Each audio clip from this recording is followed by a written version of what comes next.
ছিন্নমূল মানুষেরা হয়তো সরকারকে কোনো আয়কর বা ট্যাক্স প্রদান করতে পারছে না, তবে তারাও কিন্তু এর রাষ্ট্রের অংশ, সমাজের অংশ। তারাও কিন্তু মানুষ। ঢাকা বিশ্ববিদ্যালয়ের এক গবেষণায় বলা হয়ে থাকে যে শুধুমাত্র ঢাকা শহরে নাকি 50,000 ছিন্নমূল মানুষের বসবাস।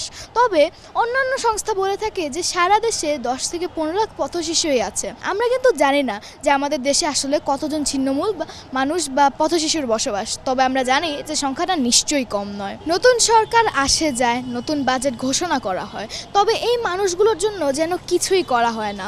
এদেরকে রোদে বৃষ্টিতে ভিজে শীতের সময় অবর্ণনীয় কষ্ট করতে হয় শুধুমাত্র দুমুঠো খাওয়ার জন্য। অনেকেই তারা ভিক্ষা করে এবং তাদেরকে কত রকমের কষ্টই না করতে হয় শুধুমাত্র দুবেলা খাওয়ার জন্য, একটু ভালোভাবে জীবনযাপন করার জন্য।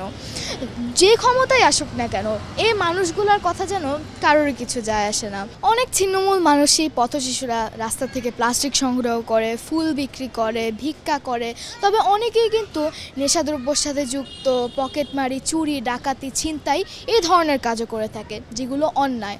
হ্যাঁ, নিশ্চয়ই তাদেরকে অন্যায়ের জন্য শাস্তি পেতে হবে। আমাদের সংবিধান অনুযায়ী কিন্তু সকল মানুষই তাদের নিজেদের যে বেসিক নিডস আছে, মৌলিক অধিকার আছে, সেটা রাষ্ট্রের পক্ষ থেকেই তাদেরকে দেওয়ার কথা। এর আগের সরকার এবং এখনকার অন্তর্বর্তীকালীন সরকারের কাছ থেকেও কিন্তু আমরা এরকম কোনো প্রচেষ্টা দেখছি না।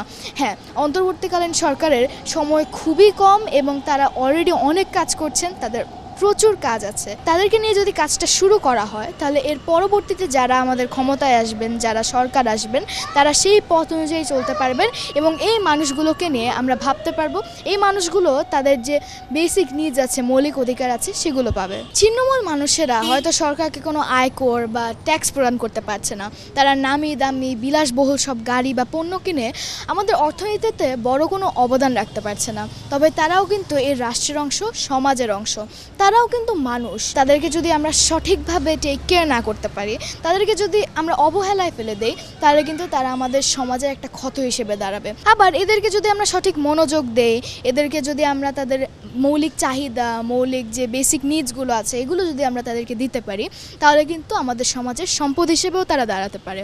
সুহেশা ফায়েজ সিজদা, একটু ভাবুন, ITV, ঢাকা।